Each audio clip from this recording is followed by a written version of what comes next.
अस्सलाम वालेकुम students, I am Ahmad Iqbal.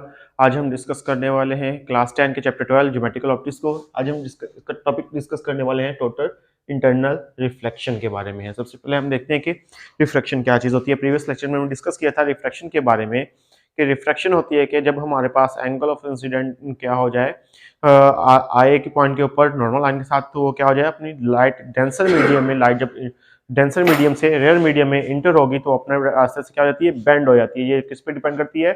Angle of incidence के ऊपर डिपेंड करती है। जैसे ही इंक्रीज होता है वैसे ही एंगल ऑफ रिफ्लेक्शन क्या हो जाता है, इंक्रीज होता जाता है। अब यहाँ पे क्या होता है टोटल इंटरनल रिफ्लेक्शन में, तो एंगल ऑफ इंसिडेंस जो होता है हमारे पास, तो क्या होता है कि इतनी वैल्यूज की हो जाती है कि जो एंगल ऑफ रिफ्लेक्शन है वो क्या हो जाएगा हमारे पास, एंगल ऑफ रिफ्लेक्शन हमारे पास 90 डिग्री का हो जाएगा। तो ये जो 90 डिग्री का एंगल हो जाएगा, हम कह देंगे कि ये हमारे पास क्या आ गया है, क्रिटिकल एंगल आ गया है।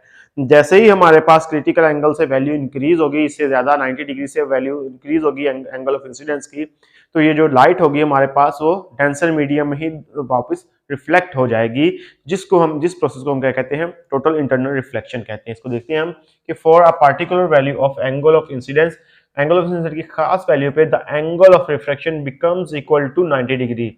एंगल ऑफ रिफ्लेक्शन क्या बन जाता है, 90 डिग्री के इक्वल बन जाता है। द एंगल ऑफ इंसिडेंस जो होता है हमारे पास, that causes the reflected ray in the rare medium, ये क्या करता है कि रिफ्लेक्टेड रे को रिफ्लेक्ट करता है किसमें, denser medium to bend through 90 degree. कितने पे बेंड हो जाती है हमारे पास, 90 डिग्री पे बेंड हो जाती है। इस कॉल्ड क्रिटिकल एंगल, इसे हम क्या कहते हैं, क्रिटिकल एंगल कहते हैं। जैसे कि ये हमारे पास एक मीडियम है मौजूद है, हम दे देते हैं कि यहाँ पे हमारे पास क्या आ रही है, एक रे आ रही है, डेंसर मीडियम से आ रही है हमारे पास रे, ये हम कहते हैं रे आ रही है। अगर ये हमारे पास एंगल ऑफ इंसिडेंट ये आप बन रहा है इस नॉर्मल लाइन के साथ आई बन रहा है, तो ये क्या हो जाएगी, ये इसमें 90 डिग्री पे यू एंगल बना लेगी। तो ये हम कह देंगे कि ये हमारे पास क्या आ गया, क्रिटिकल एंगल आ गया है। जैसे ही इस क्रिटिकल एंगल से हमारे पास वैल्यू इंक्रीज होगी, तो जो इंसिडेंस लाइट की, इंसिडेंट एंगल की, तो लाइट क्या हो जाएगी हमारे पास, वापस अपने मीडियम में क्या हो जाएगी, रिफ्लेक्ट हो जाएगी, इस तरह कुछ हो जाएगी। इस प्रोसेस को हम क्या कहेंगे, टोटल इंटरनल रिफ्लेक्शन कहेंगे। इसको डिस्कस करते हैं। When the angle of incidence becomes larger than the critical angle, जब एंगल ऑफ इंसिडेंस क्या हो जाएगा, ज्यादा हो जाएगा किससे, क्रिटिकल एंगल से, नो रिफ्रैक्शन ऑकर्स, तो क्या हो जाएगी, कोई भी रिफ्रैक्शन इसमें ऑकर नहीं होगी। The entire light is reflected back into the denser medium, तो तमाम की तमाम लाइट जो होगी वो डेंसर मीडियम में क्या हो जाएगी, रिफ्लेक्टेड बैक हो जाएगी, वापस उसमें आ जाएगी back into the denser medium. तो ये हमारे पास this is known as total internal reflection of light. इस प्रोसेस को हम क्या कहते हैं, total internal reflection of light कहेंगे। यानी कि जब हमारे पास क्रिटिकल एंगल से लाइट इंसिडेंस एंगल क्या हो जाएगा, इंक्रीज हो जाएगा, तब हमारे पास लाइट वापस डेंसर मीडियम में रिफ्लेक्ट बैक हो जाएगी। तो इस प्रोसेस को हम क्या कहेंगे, इस प्रोसेस को हम क्या कहेंगे, टोटल इंटरनल रिफ्लेक्शन कहेंगे। ये हमारे पास क्या हो रही है, टोटल इंटरनल रिफ्लेक्शन, यानी कोई भी लाइट की रे रिफ्लेक्ट हो, कोई भी लाइट की रे रिफ्लेक्ट नहीं हो रही है बल्कि क्या हो रही है, रिफ्लेक्ट हो रही है, यानी कि वापस उस मीडियम में आ रही है। तो इस प्रोसेस को हम कहते हैं टोटल इंटरनल रिफ्लेक्शन कहेंगे। इसकी कुछ एप्लीकेशंस हैं, उसको डिस्कस करते हैं। The applications of total internal reflection, totally internal reflecting prism है हमारे पास, प्रिज्म है जो क्या यूज होता है, टोटली इंटरनल रिफ्लेक्टिंग प्रिज्म होता है, बहुत सारी चीजों में यूज हो रहा है। जैसे कि हमारे पास एक प्रिज्म हम ले लेते हैं कि हमारे पास ये प्रिज्म है, हम कह देते हैं लेट ये हमारे पास क्या आ गया, एक प्रिज्म आ गया है।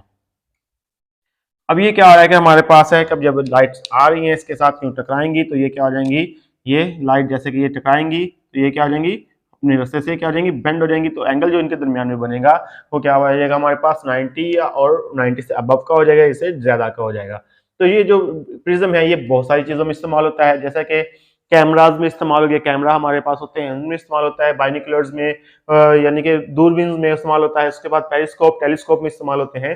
तो many instrument use light angle prism to reflect the beam of light, यानी कि बहुत सारे जो इंस्ट्रूमेंट है वो यूज करते हैं बीम ऑफ लाइट को रिफ्लेक्ट करने में, such as cameras, binoculars, periscopes and telescopes है। यानी कि टोटली इंटरनल रिफ्लेक्टिंग प्रिज्म किसमें इस्तेमाल होता है, कैमराज में, बाइनोकुलर्स में, पेरिस्कोप्स में एंड टेलीस्कोप्स में हमारे पास यूज होता है। हमारे पास है नेक्स्ट है हमारे पास है ऑप्टिकल फाइबर आ गया। तो ऑप्टिकल फाइबर हमारे पास क्या चीज है, ऑप्टिकल फाइबर हमारे पास क्या है कि ये बारीक सा बाल टाइप का एक पाइप जो होता है जिसमें हमारे पास क्या होती है, लाइट टोटली रिफ्लेक्ट हो जाती है, इंटरनली रिफ्लेक्ट हो जाती है, यानी कि लाइट हमारे पास क्या होती है, रिफ्लेक्ट नहीं होती है इसमें बल्कि रिफ्लेक्ट हो जाती है। जो इसका इनर पार्ट होता है वो क्या कहलाता है, कोर कहलाता है। इनर पार्ट कोर होता है जो कि किसी से बना होता है कि रिफ्लेक्टिंग मटेरियल या ग्लास या फिर प्लास्टिक से बना होता है, जो कि रिफ्लेक्टिंग मटेरियल होता है जो लाइट को टोटली क्या कर देता है, रिफ्लेक्ट कर देता है। तो इसको डिस्कस करते हैं।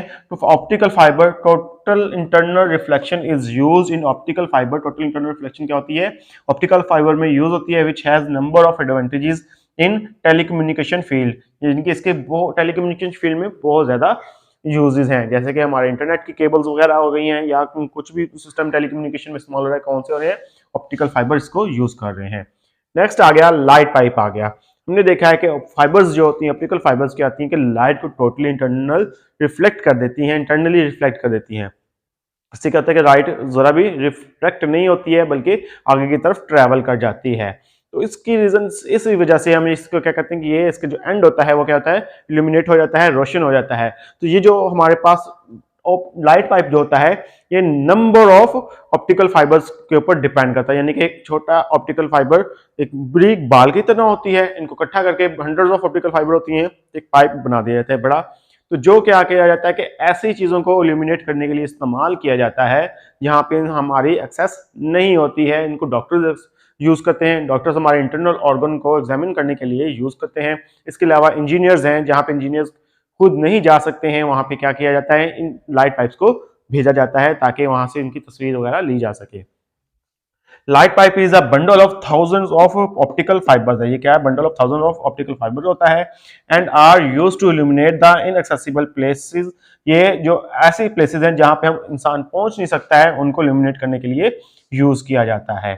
कौन कौन सी है, डॉक्टर्स इस्तेमाल करते हैं, इंजीनियर्स इस्तेमाल करते हैं, इंसान के इंटरनल ऑर्गन को चेक करने के लिए डॉक्टर्स इस्तेमाल करते हैं, और मशीनरीज को या मशीन के इंटरनल पार्ट्स को चेक करने के लिए इंजीनियर्स इस्तेमाल करते हैं। नेक्स्ट आ गया एंडोस्कोप आ गया है। एंडोस्कोप क्या होता है, ये भी ऑप्टिकल फाइबर ही होता है, लाइट पाइप की तरह ही होता है। ये किस लिए इस्तेमाल किया जाता है, ये हमारे स्टमक, ब्लैडर या फिर थ्रोट को एग्जामिन करने के लिए इस्तेमाल किया जाता है। और जो हम करते हैं इस प्रोसेस को हम क्या कहते हैं, एंडोस्कोपी कहते हैं। और इसको हम क्या कहेंगे, endoscope are use to examine the stomach, bladder and throat called gastroscope. इसे हम क्या कहते हैं, गैस्ट्रोस्कोप कहते हैं, इस प्रोसेस को कहेंगे एंडोस्कोपी कहेंगे। तो ये था हमारे पास आज टोटल इंटरनल रिफ्लेक्शन एंड इसकी एप्लीकेशंस। आई होप स्टूडेंट्स आपको इसकी समझ आई होगी। आज के लिए इतना काफी है। अल्लाह हाफिज।